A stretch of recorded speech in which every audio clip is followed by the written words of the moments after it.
Bom, estamos aqui na terceira semana do Campeonato Cognitivo, terceiro Campeonato Cognitivo sobre evolução cognitiva.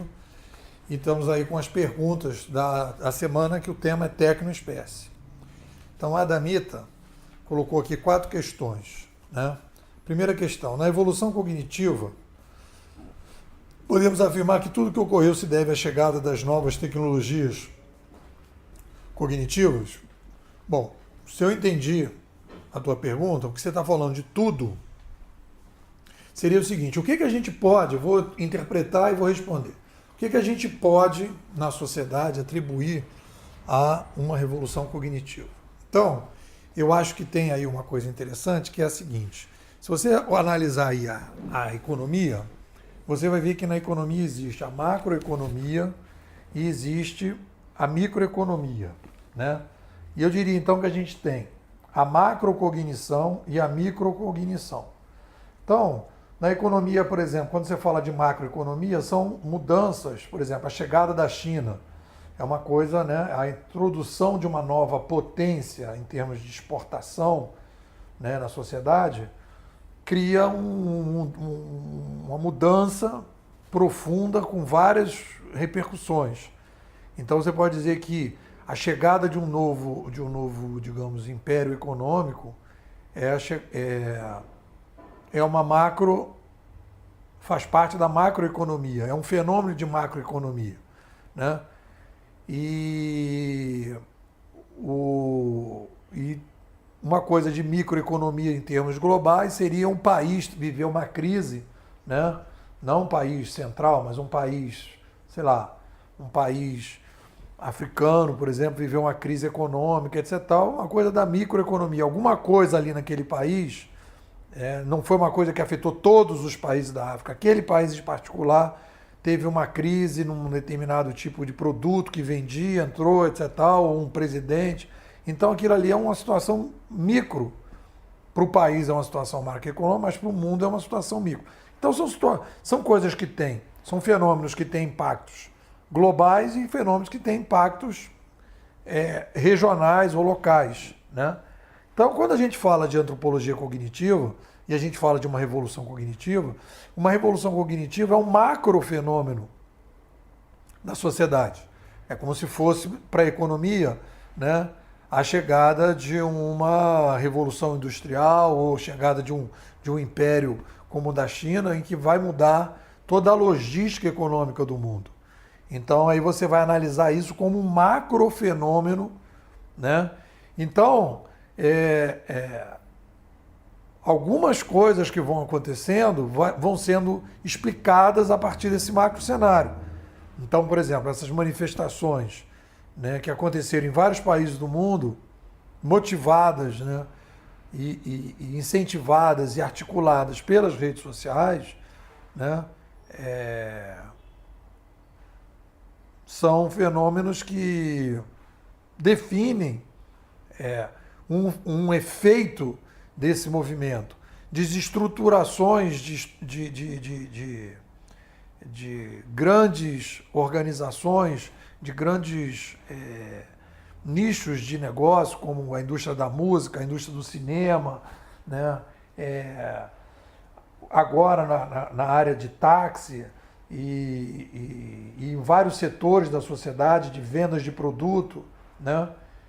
Tudo isso, da maneira de se produzir mídia, né?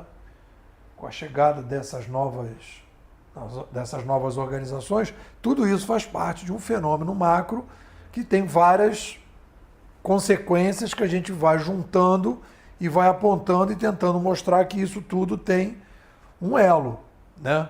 Então a gente vai procurando visualizar em cada situação o que significa as crises que a gente está vivendo hoje na escola, com outro modelo, né?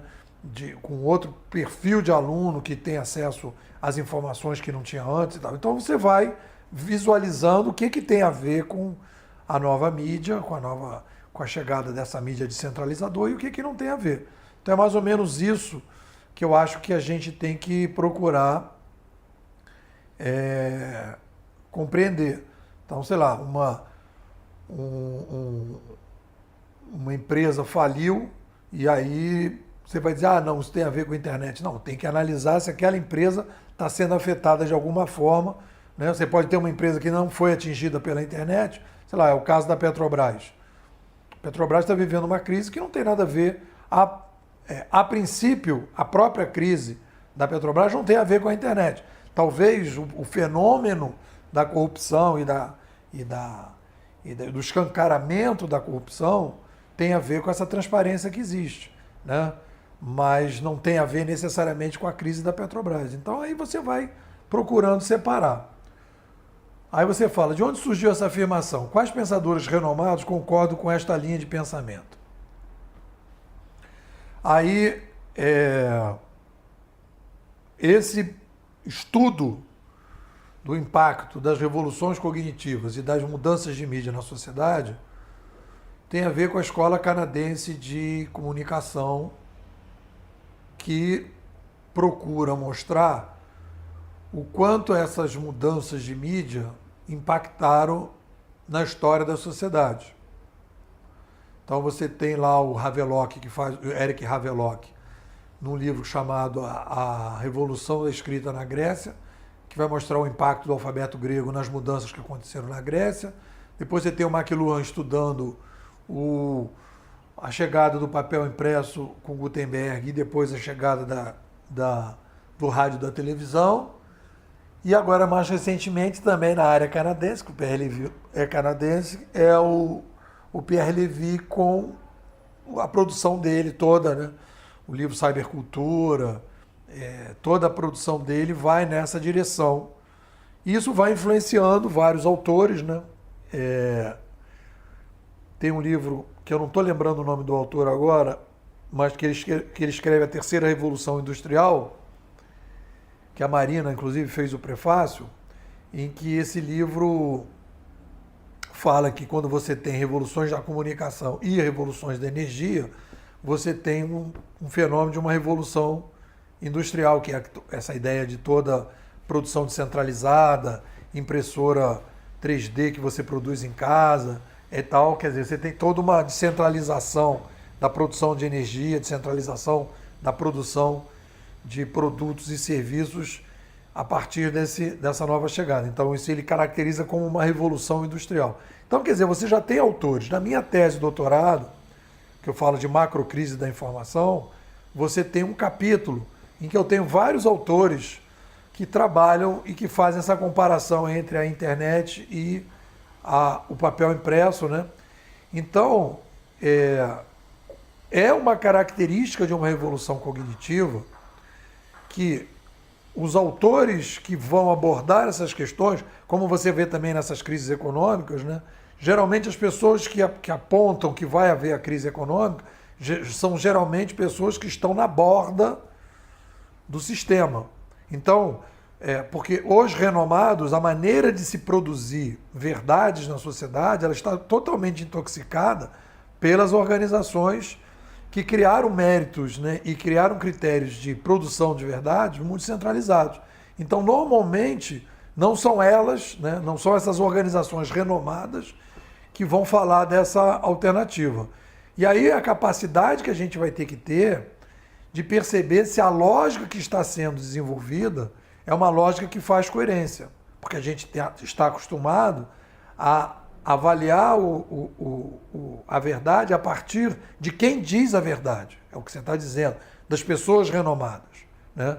Então é uma visão ainda alternativa, que tem uma consistência, na minha opinião, mas não tem penetração do ponto de vista formal nas organizações tradicionais. O próprio Pierre Levy, uma vez eu trocando umas mensagens com ele, ele disse assim, que em alguns países ele é considerado uma estrela, no Brasil é um deles, mas em vários países, inclusive lá no Canadá e nos Estados Unidos, ele não é conhecido, né? Ele não é um cara que tem peso. Então é aquela coisa da gente se agarrar, na minha opinião, que a gente tem que fazer é se agarrar na lógica. Existe lógica que está sendo falada? Não existe lógica, né? E se a gente se pegar hoje, dizer, não, eu só vou apostar num modelo como esse, em função da produção da verdade tradicional, a gente vai acabar caindo para um tipo de produtores de verdade que apostam muito mais na presença deles na mídia do que propriamente na lógica e na memória de cálculo do que eles apresentam. Aí se pergunta, como está o papel do líder e empreendedores nessa nova era e conjuntura cognitiva em que percebemos uma crise de percepções? Eu acho que existem autoridades sem liderança e liderança sem autoridade. E todo o processo meritocrático que a gente vai criar vai ser criado a partir de um novo ambiente de produção de fora para dentro das organizações e de baixo para cima. Então, você já tem novas lideranças e novos empreendedores que estão criando essas plataformas que são mais sofisticadas e mais eficazes do que as tradicionais, com os seus problemas, com as suas limitações, com as suas dificuldades, né, com o próprio processo evolutivo que está acontecendo, né, mas que são hoje mais sofisticadas e melhores e mais adaptadas para esse mundo de 7 bilhões do que os modelos atuais. Aí a quarta questão. Nas tecnologias cognitivas centralizadoras, rádio e TV, verificamos uma forte manipulação de informação e pensamento. Nessa nova era descentralizadora, como estão as conduções do pensamento e comportamentos? Ainda se aplica o tipo de liderança medusa, corta uma cabeça e muitas outras surgem? Bom, a primeira questão é a questão da filosofia, da informação. Toda informação é manipulada. Partindo do princípio que não existe informação não manipulada, porque você tira a foto de uma árvore, aquela foto é uma manipulação daquele fenômeno natural, digamos assim, que você, de alguma forma, registrou. Então, o ângulo, o horário, a maneira, a forma, a máquina que você tem, tudo isso vai interferir no registro, né? O tamanho da árvore, dependendo da foto que você tirou, vai ser difícil saber o tamanho, de que maneira, né? Os galhos que não vão ser atingidos pela foto, etc. Então, há uma manipulação. Produzir informação é manipular um determinado tipo de registro que você quer fazer. Então, existem taxas de manipulação. Então, aí, a partir daí, a gente vai trabalhar com taxas de manipulação. Então, existem manipulações conscientes e manipulação inconsciente. A pessoa que acredita que ela está apresentando o que ela considera, entre aspas, a verdade ou a realidade, né? Mas ela não está se colocando como uma manipuladora daquele registro. Então, naquele momento, ela está, de alguma forma, interferindo naquele registro. Então, existe conscientemente uma manipulação e inconscientemente a manipulação. A pessoa acredita naquilo e distorce a partir da sua cosmovisão da maneira que ela acha melhor. E ela não acha que está manipulando de forma a trazer aquele registro para a sua cosmovisão, né? O que acontece na saída dessa era cognitiva que a gente está passando é que a gente tem uma concentração muito grande da informação e a gente tinha um questionamento muito pouco da sociedade a esta informação manipulada que vem. Manipulada não no sentido manipulada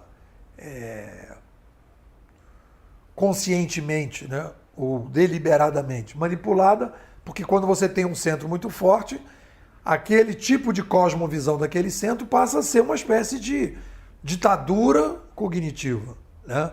Então o que a gente está vendo agora é um reequilíbrio através dos comentários, das estrelinhas, da multiplicação de fontes. Então a gente vai estar reequilibrando isso, né? E eu acho que você reduz a taxa de manipulação consciente ou inconsciente no momento que você tem, cada vez que você tem um registro, aquele registro vai sofrendo influência da sociedade.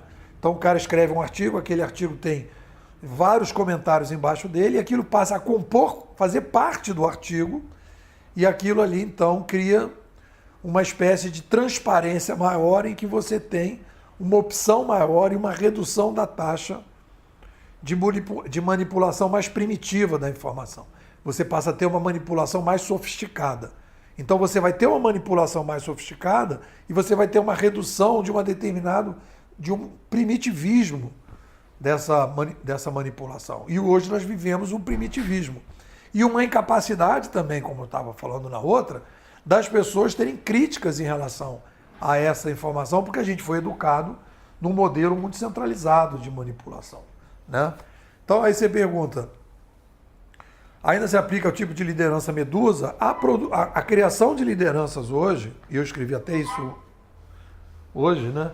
A gente vai ter um outro modelo de liderança mais meritocrático, né? Em que hoje nós temos autoridades com baixa liderança.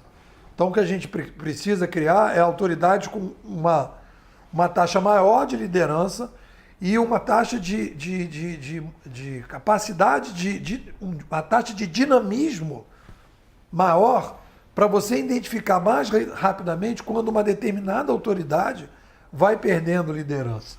Eu acho que essa que é a promessa dessas novas plataformas digitais colaborativas, em que você vai procurar dar mais liderança às autoridades e retirar as autoridades que vão perdendo as lideranças através dessa dinâmica de estrelinha, etc. Então, um cara no Mercado Livre que hoje é um cara reconhecidamente o melhor vendedor, sei lá, de taco de bilhar, de sinuca, que eu acabei de comprar.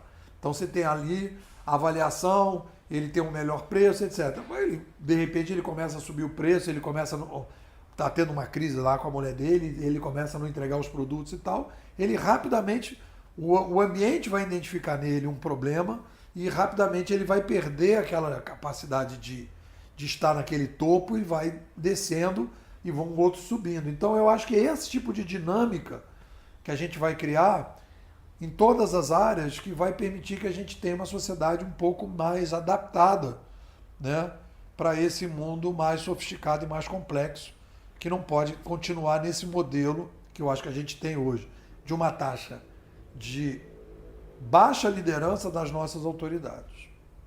Bom, é isso.